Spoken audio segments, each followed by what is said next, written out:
एका आईचा धाडसी निर्णय आणि त्याच आईच्या निर्णयामुळे स्वतःच्याच मुलाचे ग्रह कसे फिरले ते आपण पाहूया. विपुलच्या हातात जेव्हा ही नोटीस पडली तेव्हा तो चक्रावला. आपली आई असं काही करेल असं विपुलला कधीच वाटलंही नाही. नोटीस वाचल्यावर त्याच्या पायाखालची जमीन सरकली. विपुलचा चिंताक्रांत चेहरा पाहून त्यांच्या बायकोने रश्मीने विचारलं, विपुल काय झालं? शहरातील गजबजलेल्या वस्तीत सुखानंद या वृद्धाश्रमात शांताबाईंनी पाऊल ठेवलं आणि एक आवंडा त्यांच्या घशात अडकला. त्या क्षणभर वृद्धाश्रमाच्या गेटपाशी थबकल्या. आई चल, विनय माग वळून बघत म्हणाला. त्याने शांताबाईंची बॅग आणि एक छोटीशी पिशवी पकडली होती. त्याच्या आवाजाने शांताबाई भानावरती आल्या. त्यांनी खूप केविलवाण्या नजरेने विनयकडे बघितलं. विनयचा चेहरा निर्विकार होता. तो शांताबाईंची बॅग आणि पिशवी घेऊन सुखानंदच्या प्रतीक्षालयात शिरला. शांताबाईंची अवस्था विचित्र झाली होती. त्यांना आपल्या पायात कोणीतरी मानमानाचे साखळदंड बांधले आहेत असंच वाटत होतं. त्यांनी विनयकडे बघितलं. तो सगळी कागदपत्र भरण्यात व्यस्त होता. शांताबाईंचे डोळे अश्रूंनी तुडुंब भरले होते. त्यांना आपल्या घरातून इथं येण्याची इच्छा नव्हती. शांताबाईंचं जग म्हणजे त्यांचे पती सुभाषराव, विनय आणि नेहा त्यांची मुलगी यांच्या भोवतीच फिरत असायचं. सुभाषरावांना जाऊन आज 2 वर्ष झाली. आज विनयने घरातील सगळे पाश, अगदी आवडत्या नातवंडांचे सुद्धा तोडून त्यांना इथं आणलं. शांताबाईंच्या डोळ्यांतून गळणाऱ्या अश्रूंना खंड नव्हता. त्यांच्या नजरेत बधीरपणा आला होता. विनय कधी त्यांच्याजवळ येऊन पोचला त्यांना कळालंही नाही.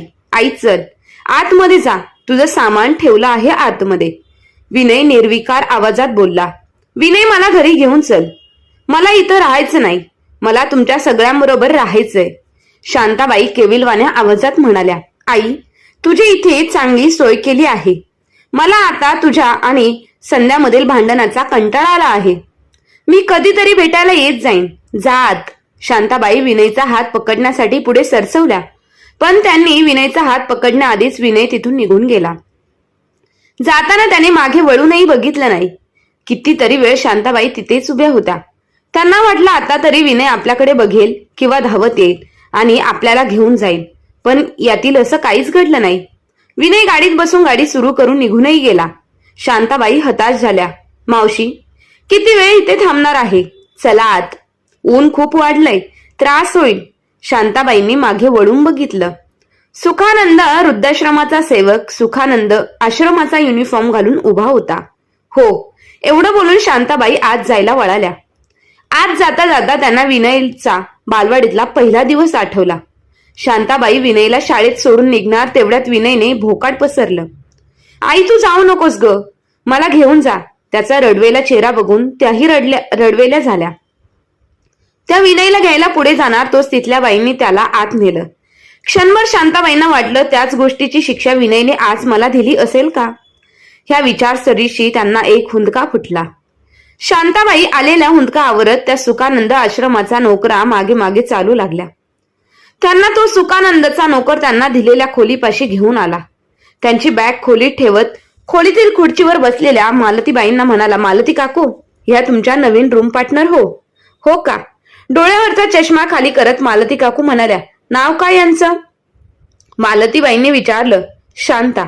शांताबाई म्हणाल्या, तुमचं सगळं सामान इथं ठेवलंय, मी निघतो. एवढं बोलून तो नोकर निघून गेला.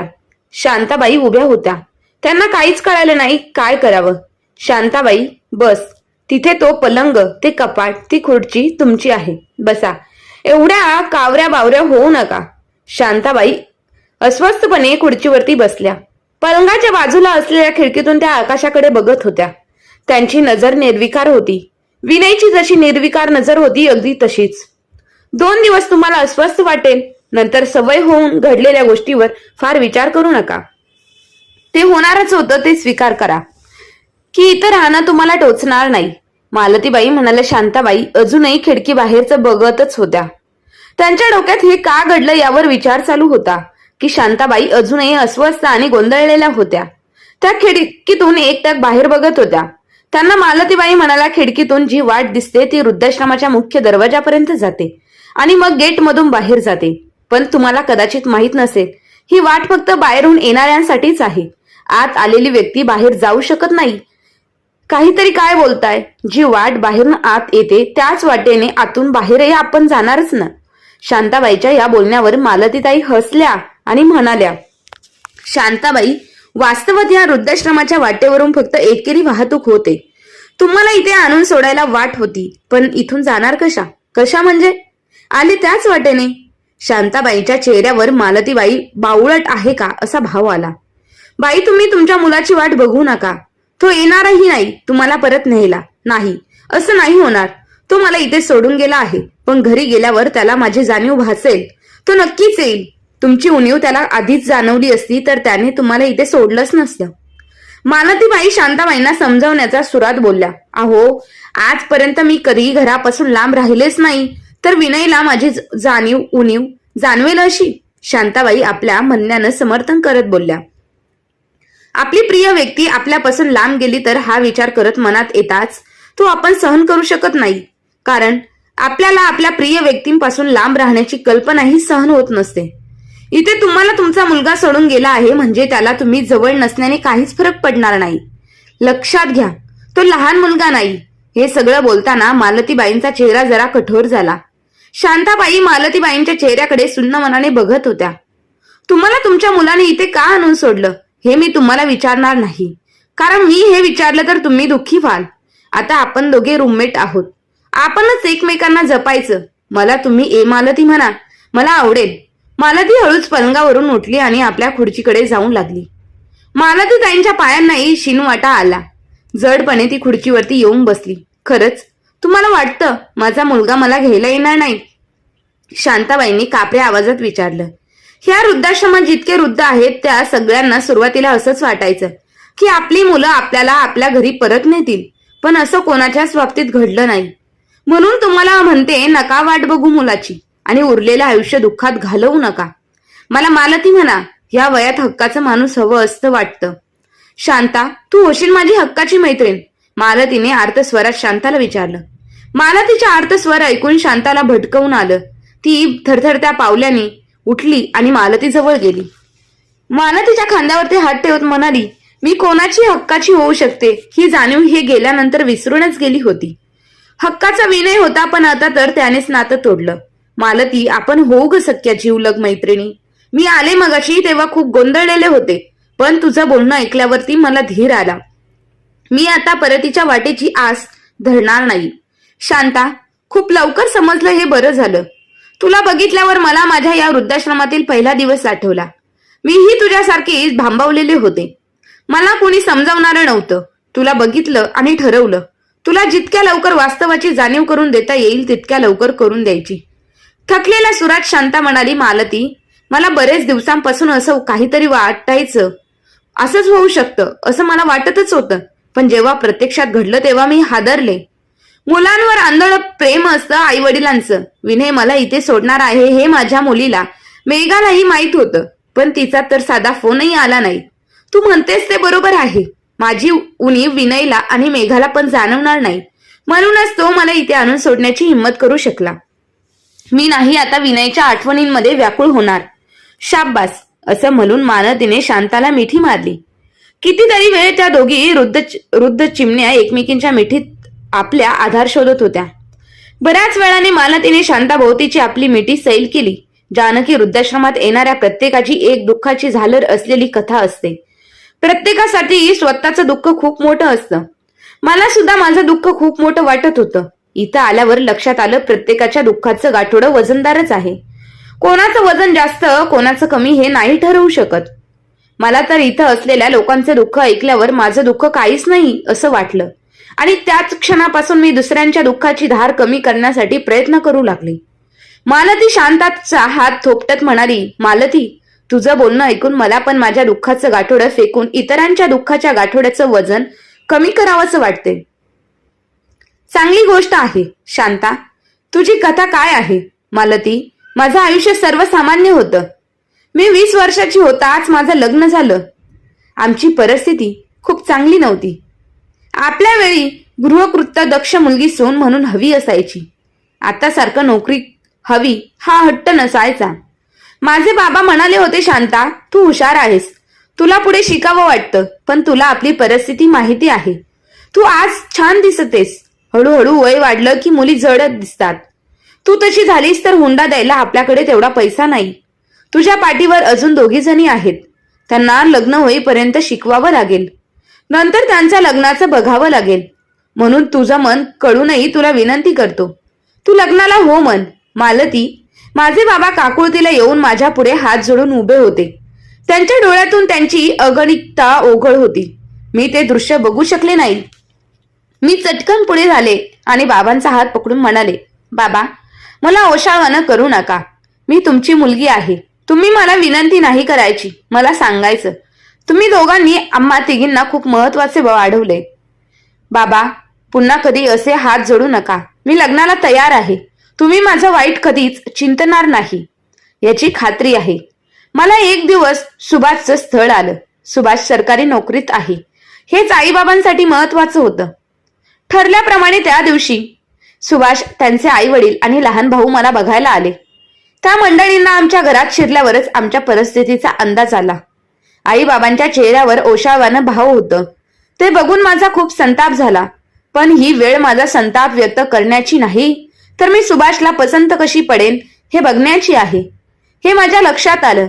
मी माझी अस्वस्थता मनात दाबून टाकून चेहऱ्यावर कसं तरी हसू आणत पोह्यांची प्लेट बाहेर घेऊन गेले. मालती सुभाषशी माझी एकदाच नजरानजर झाली, पण मला तो लगेच आवडला, कारण त्याच्या चेहऱ्यावर हास्य होतं जे मला प्रोत्साहित करून गेलं. जाण्यापूर्वी सुभाषने माझ्याशी एकट्यात बोलण्याची इच्छा व्यक्त केली. त्या काळी हे नवीनच होतं, त्यामुळे काय उत्तर द्यावं हे आई बाबा दोघांनाही कळालं नाही.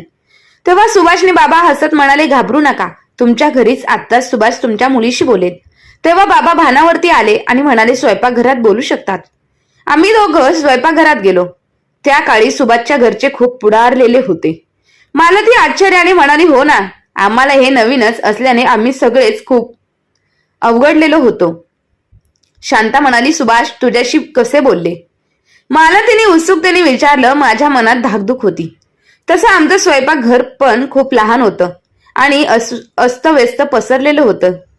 मी शर्मेने सुभाषला म्हटलं, आमचं घर खूप लहान आहे, स्वयंपाकघरात पसारा पण आहे. यावर सुभाष म्हणाला, माणसाचं मन मोठं असावं, मग सगळ्या गोष्टी व्यवस्थित मावतात, पसारा होत नाही. मालती, मी आश्चर्यचकित होऊन त्याच्याकडे बघितलं तर तो हसत म्हणाला, मला फक्त एवढं तुला विचारायचं आहे की तू माझ्याशी लग्न करायला तयार आहेस का? कोणी तुझ्यावरती जबरदस्ती तर नाही केली ना? एक देखणं व्यक्तिमत्व असलेला तरुण एका मुलीची संमती विचारतोय, हे केवढं आश्चर्य होतं. यावरून मला कळालं की आमच्यावर आमच्या आईवडिलांनी जसे संस्कार केले त्याच संस्कारात वाढलेला हा मुलगा आहे, जो मला आयुष्यभर सुखी ठेवेल. मला माझ्या आईवडिलांच्या डोळ्यात माझ्यामुळे दुःखाश्रू आलेले बघायचे नव्हते. मी त्याला सांगितलं, आमच्या घरी माझ्यावर कोणीही जबरदस्ती केली नाही. त्या एका प्रश्नाच्या उत्तरासाठी सुभाष वाट बघत होते. माझे उत्तर ऐकल्यावर लगेच म्हणाले, आता तू काळजी करू नकोस, मी तुला आयुष्यभर आनंदात ठेवीन. तुझं सुख बघून माझ्या घरच्यांच्या चेहऱ्यावर नेहमीच हसू राहील, याची मी तुला खात्री देतो. वा, किती संस्कारी होता तुझा नवरा.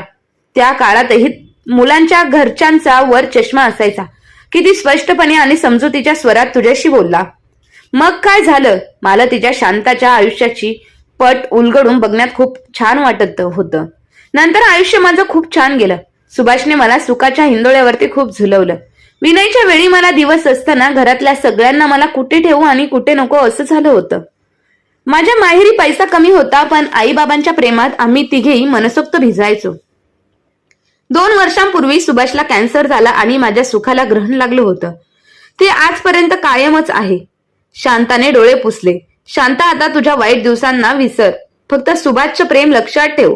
त्याच्या सहवासात घालवलेले क्षण हीच तुझी उरलेल्या आयुष्याची शिदोरी आहे. खूप पौष्टिक आहे ती.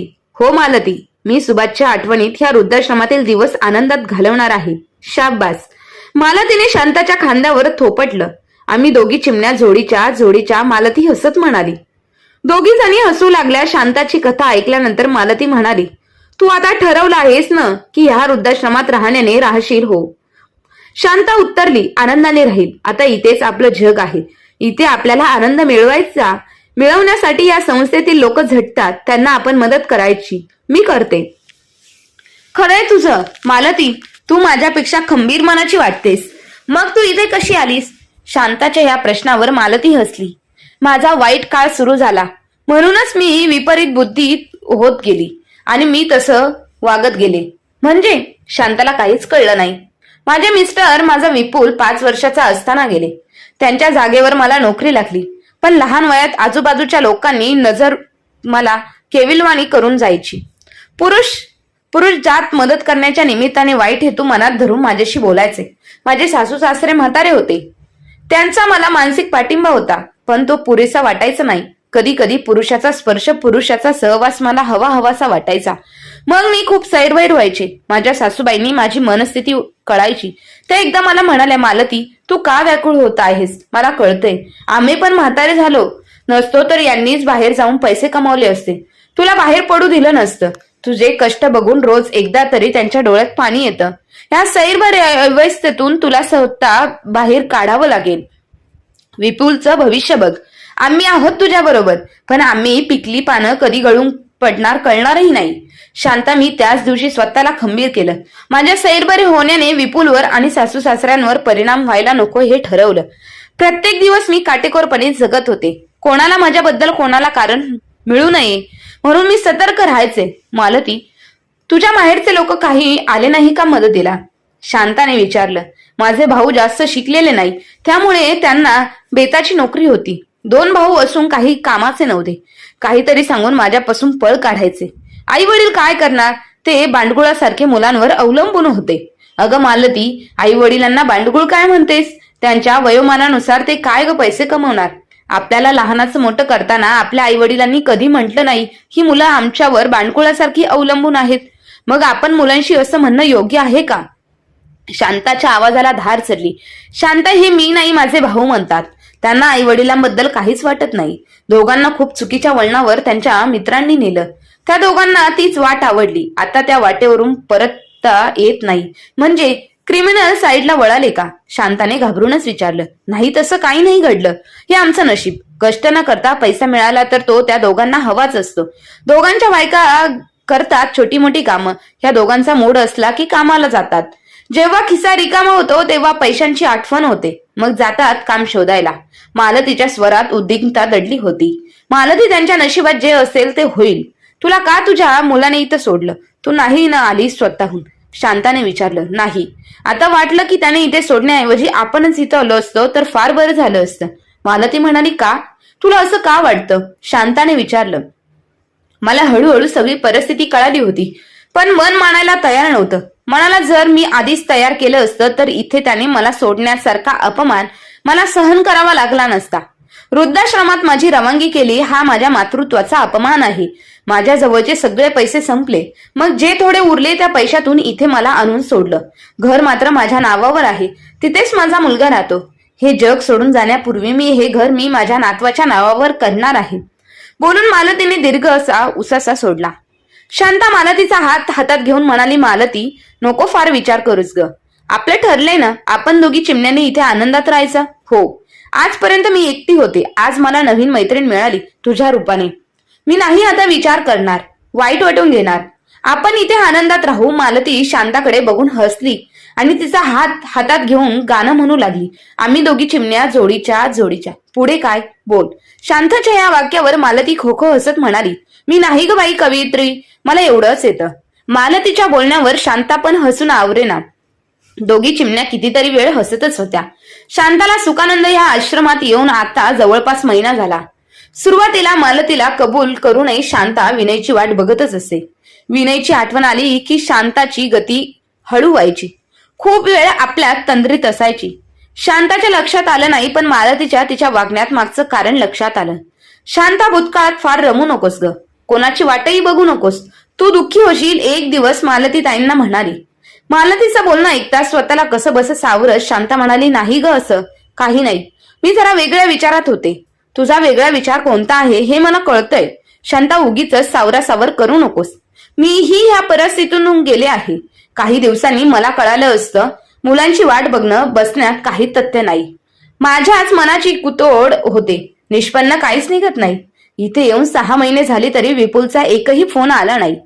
आईशिवाय ज्याचं पान हलत नव्हतं तो इतका कठोर कसा काय झाला, ह्या विचारात मीही खूप रात्री घालवल्या. त्याचा परिणाम माझ्या तब्येतीवरती झाला.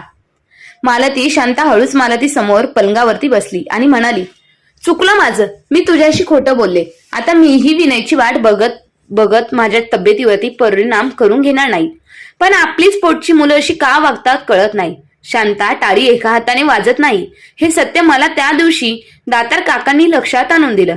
पांडे काका म्हणजे आपला व्यवस्थापक. शांताने आश्चर्याने विचारलं, हो पांडे काका मला म्हणाले.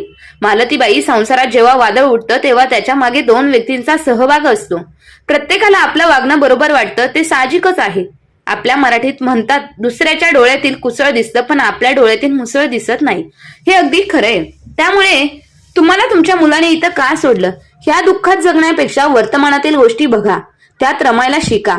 हळूहळू तुमच्या दुःखाची बोच कमी होईल. शांता, सुरुवातीला मी यावर विश्वास ठेवला नाही, पण मग हळूहळू मला ते जमायला लागलं. आज बघ मी किती हॅप्पी, ग्लोलकी होऊन जगते. मालतीचे ह्या बोलण्याने शांता अचंबित झाली. ती काही बोलणार तेवढ्या सुखानंदाचा सेवक राम आला. मालती काकू, आपलं विचारमंथनाचा वर्ग सुरू झालाय, चलताय ना? हो हो, आलोच आम्ही, तू जा. शांता आणि मालती विचारमंथनच्या वर्गाला गेल्या. असाच एक नेहमीसारखा दिवस उजडला.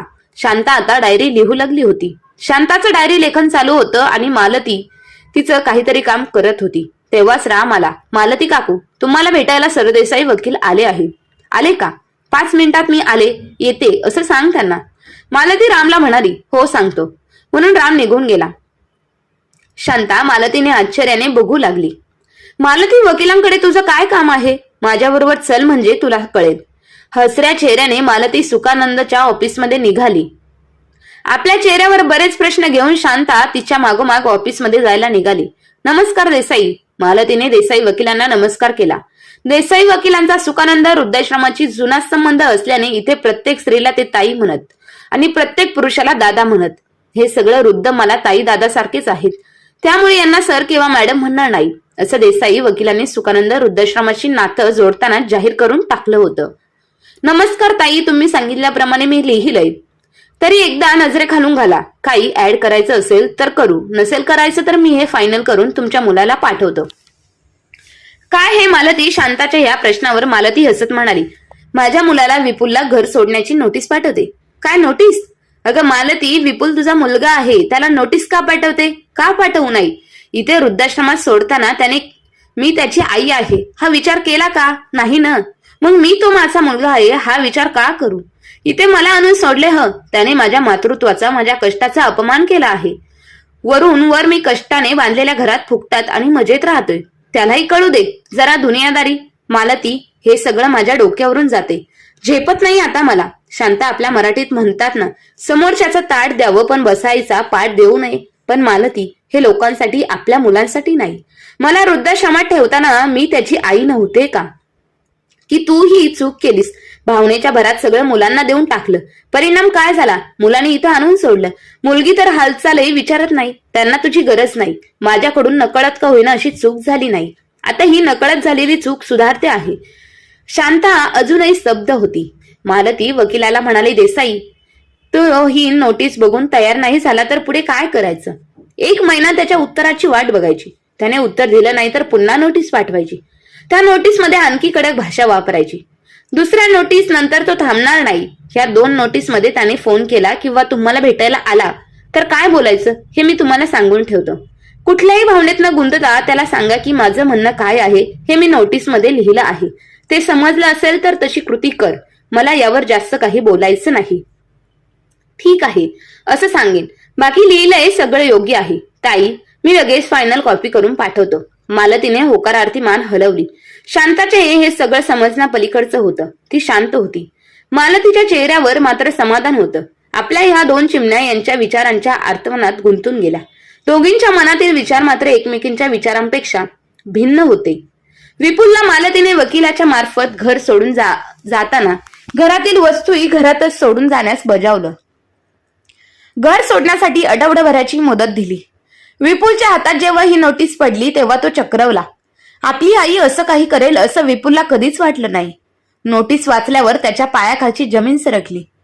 विपुलचा चिंताक्रांत चेहरा बघून त्याच्या बायकोने रश्मीने विचारलं, विपुल काय झालं?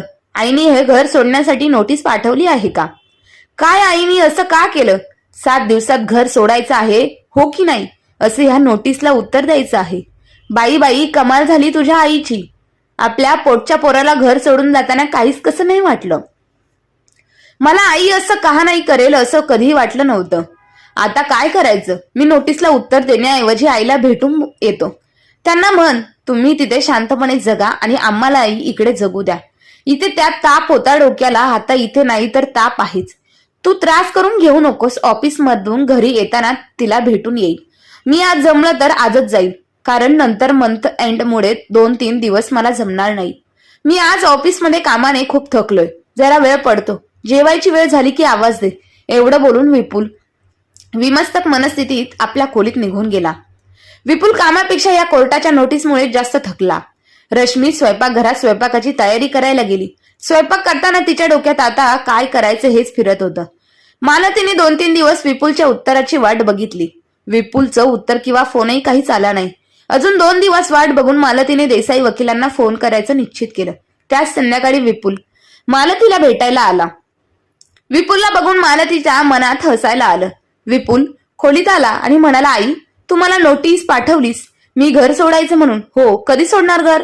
मालतीने निर्विकारपणे विचारलं. आई अगं मी तुझा मुलगा आहे. विपुलच्या आवाजात अजिजी होती. हो का? मला वाटलं निपुत्रिक आहे मी. आई काहीतरी काय बोलतेस? विपुल त्रासिक स्वरात म्हणाला. मग काय बोलू? तू मला नोटीस पाठवली सांग. मला त्या घरात राहायला यायचं आहे म्हणून मला घर रिकामं करून हवंय. अगं मग ये ना आमच्या बरोबर राहायला. नाही, मला एकटीला राहायचं आहे. आई हा कसला बालिशपणा आहे? मी करते तो बालिशपणा आणि तू केलं ते काय आहे? मी काय केलं? तू काय केलं? मला इथे वृद्धाश्रमात ठेवून स्वतः त्या घरात चैनीत राहतोय. हा तुझा शहाणपणा आहे. तुझ्या स्वभावामुळे तुला मी इथे आणून सोडलं. माझ्या स्वभावामुळे काय असं विचित्र लागलं?